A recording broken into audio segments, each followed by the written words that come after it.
I know I apologize in my videos for a lot of stupid things, but in this video, I am genuinely sorry about my hair. It's been a long time since I've washed it. I'm filming this super early so I can finally wash my hair. I feel disgusting. But hey y'all, I am back and I have some more Let's Not Meet stories that I'm super nervous to read. And if while you're listening to this you're like, oh my god, I have a story just like that, feel free to post it on the subreddit. I will have it linked down below. There are 18 stories in this article. I always say I don't know if we're going to get through all of them. Some of these seem short, but there might be some long ones, so we'll just see what happens. Let's get started. This first one says, surgical zombie smoke break.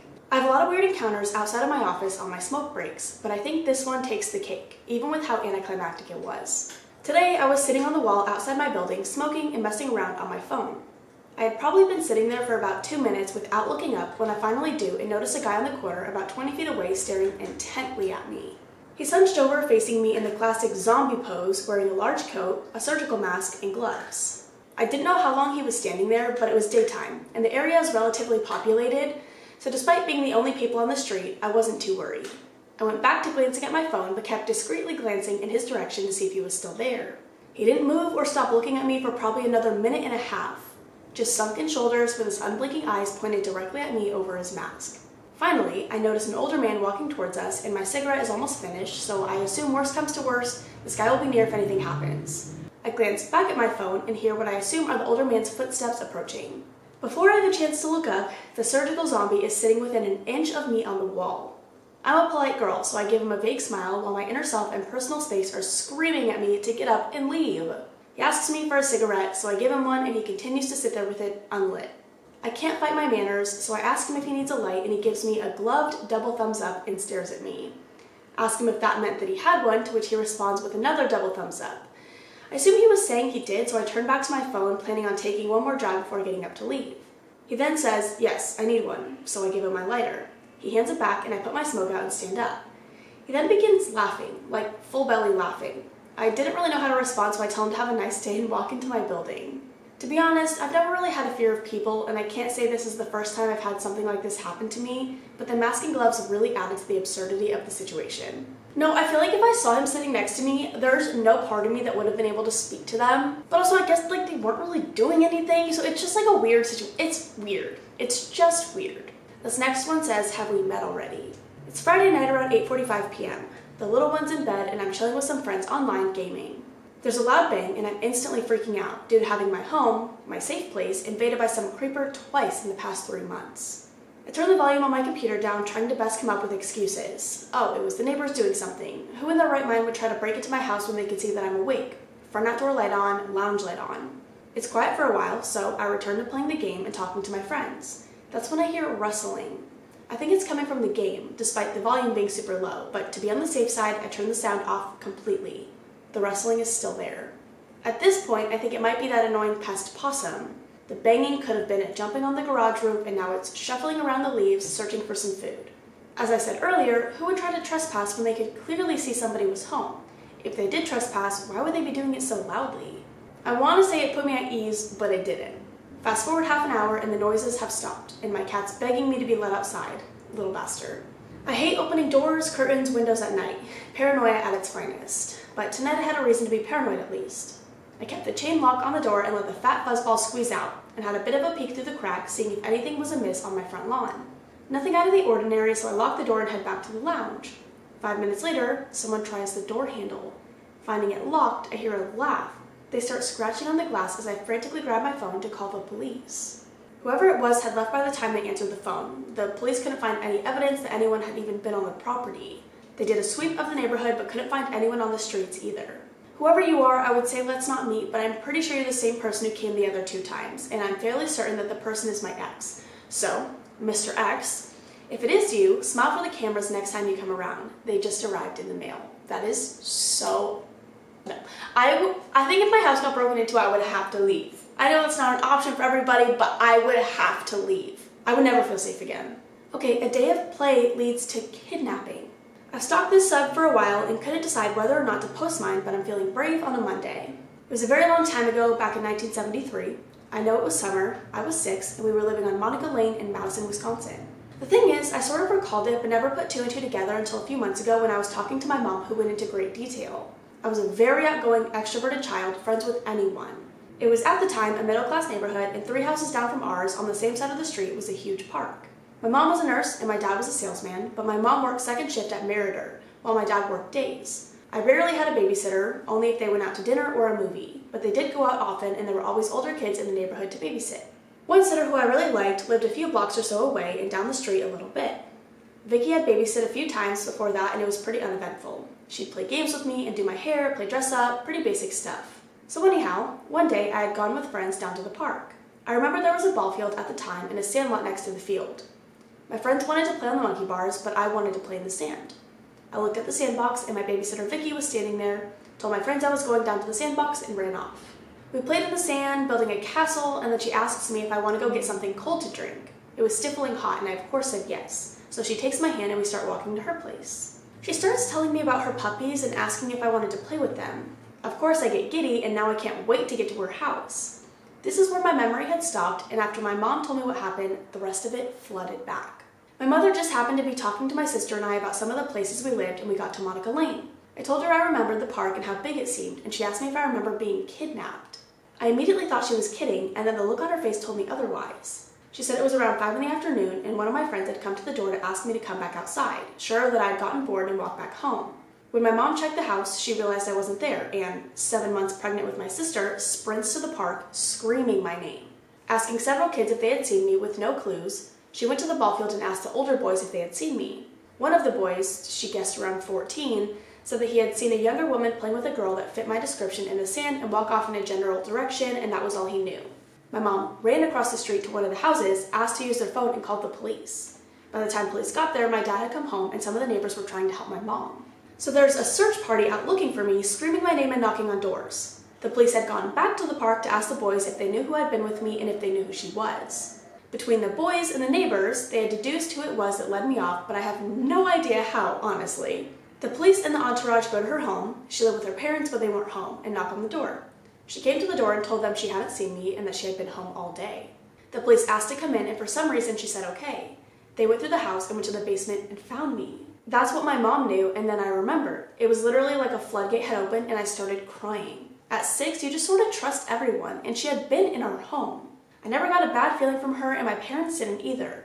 But when we walked into her house, I remember that cold, holy fuck feeling washing over me and getting very worried.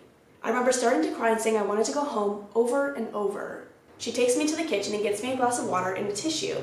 I hear dogs barking, and next to the kitchen is an open stairway that goes down and where the dog's barking was coming from. She starts trying to convince me to go downstairs, telling me there's all sorts of toys and games. I reluctantly agree and she grabs my hand to head down the stairs. The dogs are going nuttier and I start screaming. At this point, Vicky is getting fucking bizarre. She's screaming at me to shut the fuck up. If you don't shut up, I will throw you in the cage with the dogs and they will eat you. Shut up.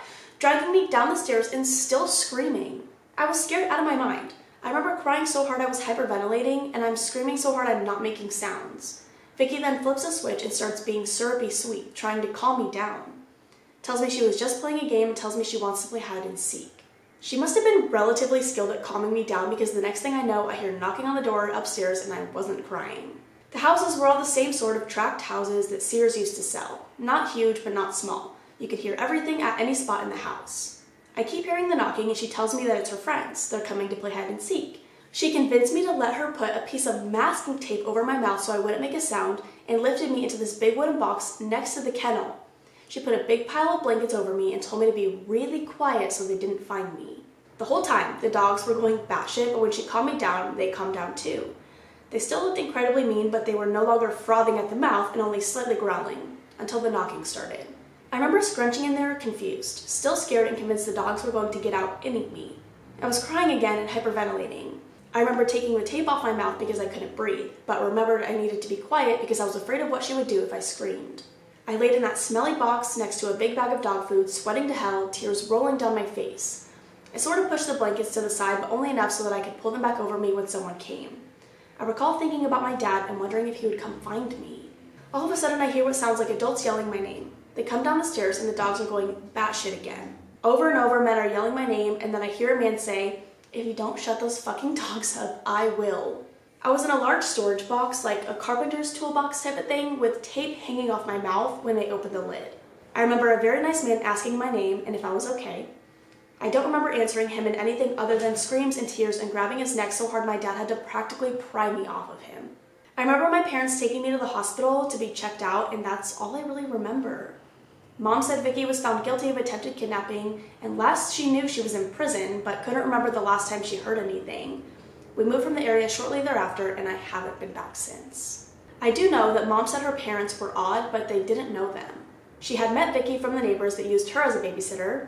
They never heard anything bad, and that I always seemed happy with her. She lived in the general neighborhood, but it would have been 2 blocks over and 1 block down. Mom said they never picked her up, she always walked over. When they would get home, they would drive her home, but never noticed anything out of the ordinary. Mom and Dad only met her parents when they came to the door to ask for forgiveness, that Vicky hadn't meant to do anything bad and was a good girl. Mom said my dad picked up her dad by the shirt and told him if they ever came on their property again, he would kill them.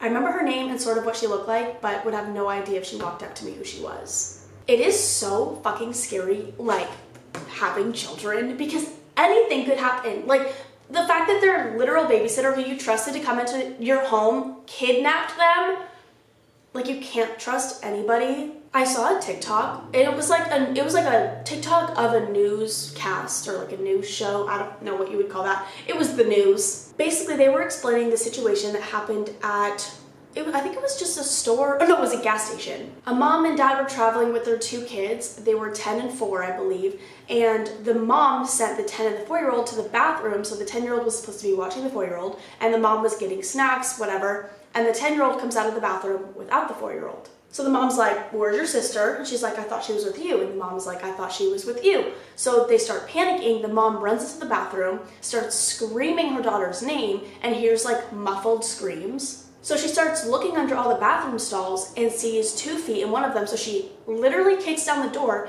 sees a woman holding her daughter, covering her mouth. She had already shaved the daughter's head and changed her into boy clothes. Like, what the fuck? It's so scary. If I ever had kids, which I don't want children, but if I ever had kids, I would be the worst helicopter mom, and I feel like it wouldn't be good for either of us. That's why I don't want kids. But I would never trust anyone, and I couldn't do it. We're gonna move on. This one says, never take powdered envelopes from strangers. The other day at work, we were basically told to look out for ourselves and others, wait for a security guard, etc. Now, this was a normal thing for the suburb we lived in, but it was still a little bit strange. My friend from night shift told me why. Their friend and a coworker finished up at around 12 that morning and was approached by this guy when he was at his car. The guy looked pretty normal, trackies and all, and gave him an envelope claiming there were free Fringe tickets inside. Sign up for clarification, Fringe is an art festival like music and comedy and dancing, etc. in the CBD. There was some sort of white powder on the ticket, but he just assumed it was cocaine or something, again not uncommon in the area, so just grabbed it, planning to throw it out later because it was probably counterfeit. Not wanting to spark any conflict, it's unpredictable around here, especially at 12 a.m.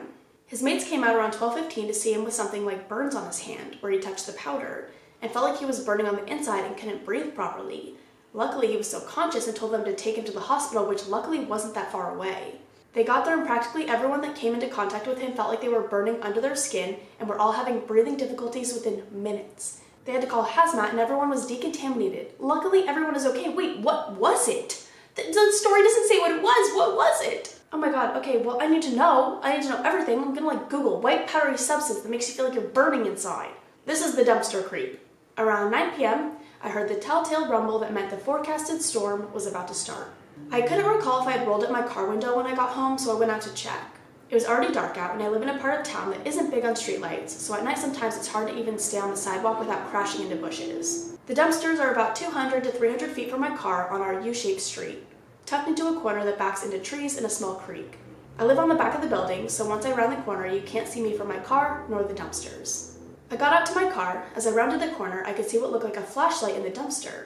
Weird but not alarming, as there are a lot of teenagers and young boys who fuck around in that corner of the parking lot. My window was down a bit. As I was rolling it up, I hear a clattering sound from the dumpsters. I turn to see someone climbing out of the dumpster and start shining the light in the other dumpster. My daughter had left her window down too, so I walked around to her door and rolled her window up too. I slammed her door shut a bit harder than I meant to, and since I was facing the dumpsters, I could see the dumpster man freeze and swing his light in my direction. He immediately switched it off, and right as I started to walk back inside, he started full-on sprinting towards my direction. My butt has never moved so fast as I noped back onto the sidewalk into the back of the building. I quietly opened and shut my door, locked, in hopes that with 8 apartments back here, he wouldn't know where I was. Or maybe he was running for reasons entirely unrelated to me. Or maybe he was just fucking with me and is now having a laugh with his friends and the lady he just scared the shit out of. Whatever it was, I'm sure as shit I'm not getting any sleep tonight. Oh my god, I would shit my pants. I would leave a trail back to my apartment and they would be able to find me.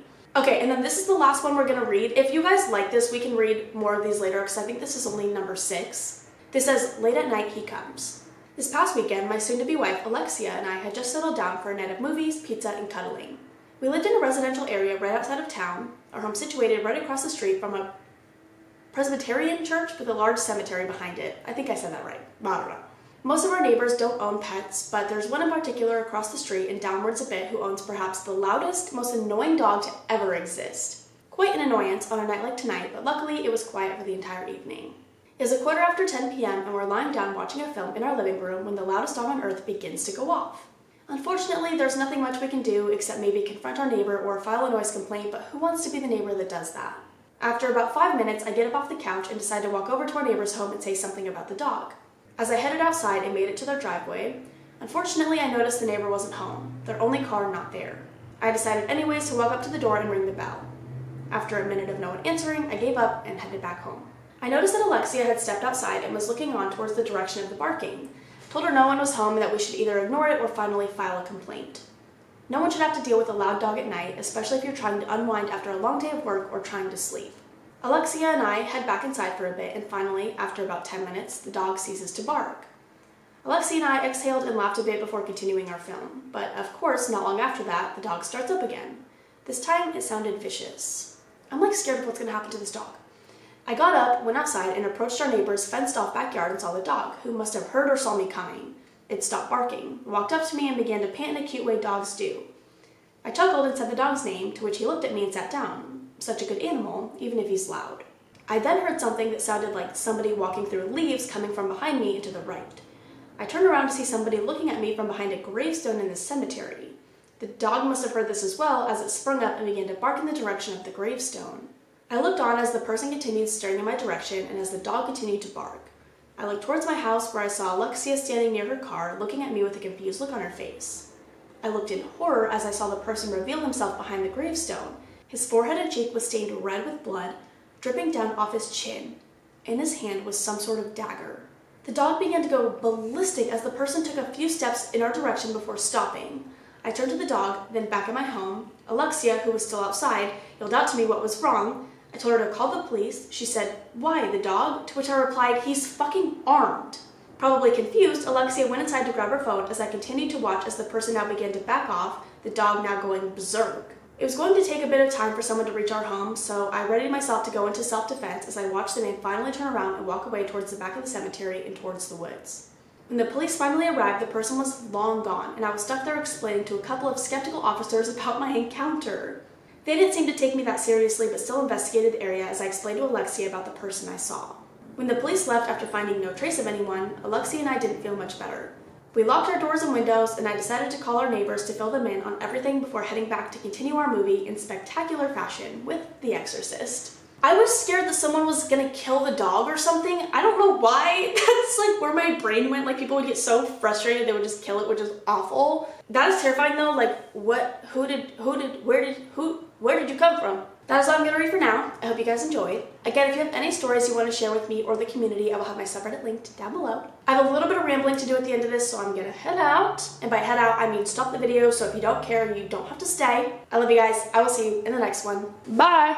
Okay, so I told you guys I would update you when I started my new medication. If you aren't up to date on all that, I got off one of my medications and I'm starting a new one. A little bit nervous because I've been on my meds for a long time. They make me feel really good, really happy, but I'm starting a new one. So I stopped my Abilify last Monday. So when you're seeing this, it's been almost 2 weeks because this will go up Friday. I'm filming this on Tuesday. The first night I took my new medication, I can't remember what it's called. The first night I took it, I had been drinking that day, and it literally says on the medication, like on the bottle, do not take with alcohol, do not mix with alcohol. It just like amplifies the side effects, whatever. And so I wasn't gonna take it that night, but I was day drinking and I thought by the time I took it, I would be okay, but I definitely wasn't. So I woke up at like 1 a.m. I think I went to bed around 10. And I had stopped drinking at probably 5. So I went to bed at like 10. I woke up at 1 in the morning and I was so anxious. And it could have been anxiety, like drinking and making me anxious, whatever. But oh my God, I've never had such bad racing thoughts in my entire life. Like my brain would not shut the fuck up. And I haven't had that happen to me since I started my medications. And so I was like, okay, I really need to get on these new meds. This is bad. Like I felt so anxious, and I don't get that anxiety anymore. So it was just like an overwhelming feeling. I was like, this sucks. Just like thinking about everything I had done, everything I had said, everything, like every reason why anyone would dislike me, like whatever. It was awful. And so I was trying to fall back asleep for like an hour. So that was like 1 to 2, just nonstop racing thoughts. So at 2, I get up and I had to make myself a meal because you have to take the medication with food. So I like heated up some food, took the meds, and then tried to lay back down.